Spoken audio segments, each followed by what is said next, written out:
Está con nosotros aquí en el estudio Jorge Luis Rodríguez Basor, historiador, abogado, miembro de la Asociación de Cronistas e Historiadores de Yucatán. Bienvenido. Meridiana, Gastón, Qué buenos gusto días. verte. Como siempre es un gusto estar aquí con ustedes. ¿Cómo estás? ¿Todo bien? Todo bien. Oye, hoy vienes a platicar de algo que a mí me dio mucha vergüenza, no pena, yo no digo pena porque pena es tristeza, no, me dio vergüenza el día de ayer porque me decía Jorge, oye, mañana vamos a hablar de Serapio Rendón y yo, madre, ese nombre lo ubico perfectamente bien. Sí. Serapio Rendón, todos lo conocemos, calles, pero no tenemos ni la más remota idea, no usted Ni desde idea. luego, nosotros no tenemos ni la más remota idea de quién fue. Y yo no sabía que era yucateco. Bueno, nació en Ciudad del Carmen, pero es de esas historias de que se refugiaron ahí por la guerra de castas, eran meridanos. Después regresó, Yo insisto, chico, esto es como Chabela Vargas, los yucatecos nacemos donde se nos da la gana. pero al final somos yucatecos y nos desarrollamos. Pero fue diputado por Yucatán. Después regresaron, se casó con yucateca y fue diputado por Yucatán en ese famoso congreso de después de la Revolución Mexicana. El primer congreso ya establecido, ya con diputados después de que Madero saca del poder a Porfirio Díaz. Pero fíjate que su vida se enlaza con dos personajes muy interesantes de la historia de México, Serapio Rendón. ¿Cuáles son estos dos personajes? Gastón, si yo te dijera quién es el presidente que más tiempo ha estado en México en la presidencia. Santana, mi querido amigo Santana. Santana. Porfirio Díaz. Exacto, está Bueno, entre Porfirio Santana Díaz, y Porfirio Santana. Díaz, o sea, directamente, pues Porfirio Díaz, que no se separó para Sí, nada cierto, del sí, cargo. perdón. Pero si veo cuántos años, si yo te dijera quién es el presidente que tuvo su presidencia más corta. Ese también me lo sé. No sé. Es Pedro Lascurain. Coméntalo, Pedro Lascurain. ¿Tú sabes cuánto tiempo fue presidente de México? Creo que 10 minutos, ¿no? Un poquito más, 45, ¿no? Porque también 45 minutos. 45 minutos. Yo conozco al nieto porque yo trabajaba con Pedro Lascurain en TV Azteca, es una persona importante en TV Azteca y es el bisnieto. Exacto, Pedro Lascurain, 45 minutos. O sea, digo, está en la lista de presidentes, pero ahora la gente se pregunta ¿por qué tan poco tiempo? 45 minutos. Y ahí es donde entra Serapio Rendón y un grupo de mexicanos, de diputados, que avalaron lo que llamamos como un golpe de Estado. Sí. ¿En qué sentido? Aquí es donde vemos, Viridiana siempre dice esas luces y sombras, esos personajes que a veces hacen cosas buenas, a veces creemos que hacen cosas malas, porque la realidad es que cuando a Madero, Victoriano Huerta lo agarra junto con Pino Suárez, lo obliga a renunciar. Sí.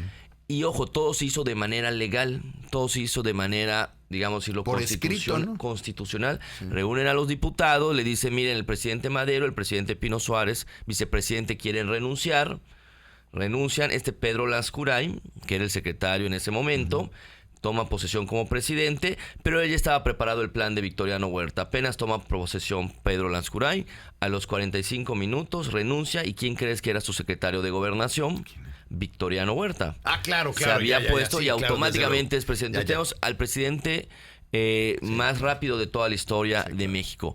Y eso, aquí es un dato interesante porque los diputados, entre ellos Serapio Rendón, junto con otros yucatecos y todos, avalan esta renuncia y avalan la llegada de Victoriano Huerta al poder. O sea, 45 minutos y Victoriano Huerta se convierte en presidente legítimo, constitucional de México.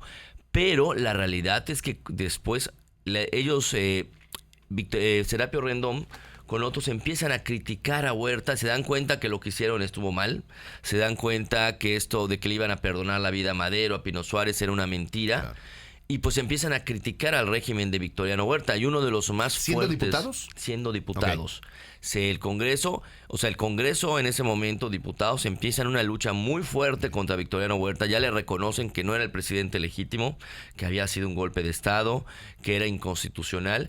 Y se vuelven, pues, él y otros diputados, los diputados incómodos del Congreso. ¿Okay?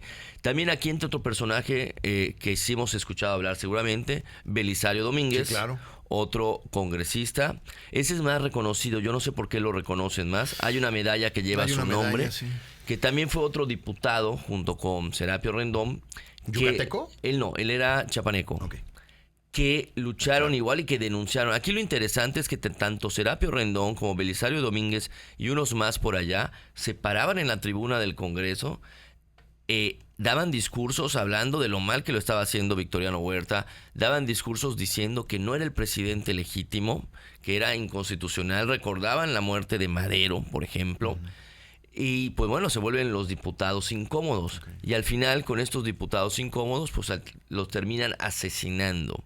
¿ok? Porque la verdad, si uno lee sus discursos, sí son bastante fuertes, algunos dirían incendiarios, que hablaban literalmente, mencionaban a Victoriano Huerta, mencionaban la traición, mencionaban que era ilegítimo, o sea, en pleno alcoholismo. Congreso.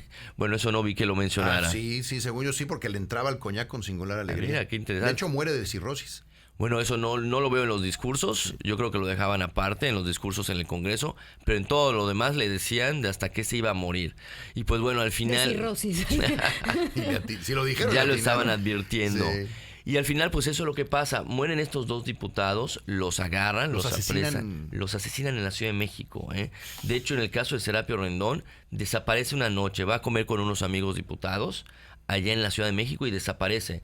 No sabían que su esposa al día siguiente, como es el protocolo, llega a la Cámara de Diputados le dice, oigan, desapareció mi esposo, no sabemos nada de él. Y pues por obligación de todos los diputados, o sea, sobre todo del presidente del Congreso, si desaparece un diputado, pues tiene que ver pues que esté en sus facultades, que dónde está, si está privado de su libertad. Se convierte en prioridad, ¿no? Para la Cámara. De hecho, algunos dicen que no debería sesionar si hay rumores de que un diputado está desaparecido. ¿Qué pasó ahora con este senador? En Campeche. Que en Campeche, que detuvieron y todo. ¿Te acuerdas que Dulce María comentó algo de cómo funciona? Que eso desde hace 100 años está funcionando. Pero aún así el Congreso, los diputados siguen sesionando y es hasta varias semanas después que descubren otro diputado que estaba apresado, es liberado y se aparece el cuerpo de Serapio Rendón. Y los acusan de que había un plan para, les crean toda una historia de que había un plan para asesinar a Victoriano Huerta, para dar un golpe de Estado. Lo mismo por lo que acusaron a Madero y a Pino Suárez, que al final los matan los militares que porque se iban a escapar. Estaban no. O sea, ya ves cómo van creando historias, ¿no? Sí. Y Serapio Rendón, por denunciar al régimen, de hecho, el día que es secuestrado y después asesinado, había dado unos discursos bastante subidos de tonos, como dirían, y lo asesinan. Después, más adelante, un mes después, Belisario Domínguez. Pero por alguna razón a Belisario Domínguez siempre, hasta hay una medalla en el Senado que lleva su nombre. Y bueno, es Serapio Rendón. Pues tenemos escuelas, tenemos calles, tenemos colonias que llevan el nombre de Serapio Rendón, yucateco distinguido. En todo el país, En todo el país. Aquí en Mérida hay una colonia. No solo en Yucatán, en todo el país. Sí, en todo el país. Esto es en todo el... Por eso a todos nos suena el nombre de Serapio Rendón. Bueno, pues fue uno de los grandes luchadores, digamos, de la democracia, que se levantó cuando vio algo al principio. Y aquí es algo interesante. Cuando después a otros diputados, porque dicen, bueno, es que si después te levantaste contra Victoriano Huerta, o sea, ¿por qué en un principio avalaron que él en esos 45 minutos fue una farsa, ¿no? Y después en una sesión del Congreso, varios diputados tratando de dar a entender por qué habían aceptado esto. Ojo, cuando Victoriano Huerta toma prisionero a Madero y a Pino Suárez, les exige su renuncia. Sí. La condición era renuncias y te vas, sales, te exilias. Como pasó, como por ejemplo, Porfirio Díaz va y se va exiliado. No tenían por qué no respetar su vida. Sí, pero Victoriano Huerta era... Y los diputados creyeron la palabra, dijeron que la condición era vamos a aceptar la renuncia de Madero, vamos a aceptar la renuncia de Pino Suárez. ¿Que se vayan? Que se vayan. De hecho, dijeron, aceptamos su renuncia para salvarle su vida. Sí. Era lo que quería Victoriano Huerta, que tenía rodeado en ese momento con militares el Congreso. Ya había matado al hermano de Francisco, Gustavo, lo mata en esos días. En esos meros días estaba allá, entonces dicen lo respetamos, fue su manera de limpiar su nombre, pero después al día siguiente que se enteran que Madero y Pino Suárez han sido asesinados, de hecho Serapio Rendón es de los primeros que huyen de la capital del país porque dicen nos van a matar. Esto no era tan político como nos habían dicho, no están respetando las normas, no están respetando las leyes. De hecho, un presidente de 45 minutos, Pedro Lanscurain, que él ya sabía, o sea, él dice que él no sabía lo que iba a pasar, pero a los 45 minutos lo obligan a renunciar. Sí, claro. Pero ahí está la figura de nuestro diputado por Yucatán, por Mérida, además, aunque nació en Campeche, pero diputado por Mérida, Serapio Rendón. Sí, nació en Campeche por necesidad. Pues exacto, porque se había refugiado allá. Sí, porque si no hubiera nacido por la situación acá, ¿no? Pero su familia yucateca y él fue diputado por Mérida. Por eso lo recordamos como un gran político, demócrata, yucateco, que cuando estaban pasando las cosas, estaban haciendo las cosas mal, denunció lo que estaba ocurriendo. Sí, ojalá algún día nos puedas explicar un poco de por qué en todos los hechos importantes de la vida de México siempre hay un yucateco o una yucateca metida.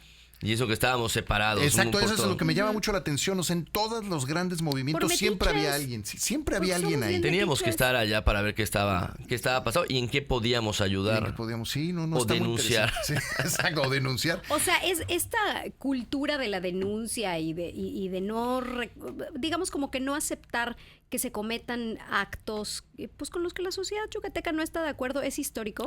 Sí, o sea, nosotros cuando hemos estado en contra de ciertas leyes, por ejemplo, con Santana, hasta incluso lo hemos defendido con las armas. Sí. Eso es una realidad aquí políticamente. De hecho, estos diputados, no solo Serapio Rendón, sino otros, después se unirían a Carranza, que Carranza y Sonora, o sea, Coahuila y Sonora fueron los únicos estados que cuando vieron lo que había pasado, se levantaron en armas, ¿no? Sí. Pero desde la tribuna teníamos a nuestro yucateco incómodo, pero gran demócrata, Serapio Rendón. Sí, ahí lo tiene, para que no se nos olvide ahora, cuando veamos una escuela, una calle, digamos, él dio su vida por la democracia mexicana. Es correcto. Muchas gracias, Jorge. Gracias a ustedes. Ahí lo tiene, es Jorge Luis Rodríguez Basora, sígalo por favor, métase a Crónicas de Yucatán, así le pone @Crónicas de Yucatán, de verdad vale muchísimo la pena y siempre con Jorge lo único que pasa es que se aprende, eso es lo que pasa con él, gracias George.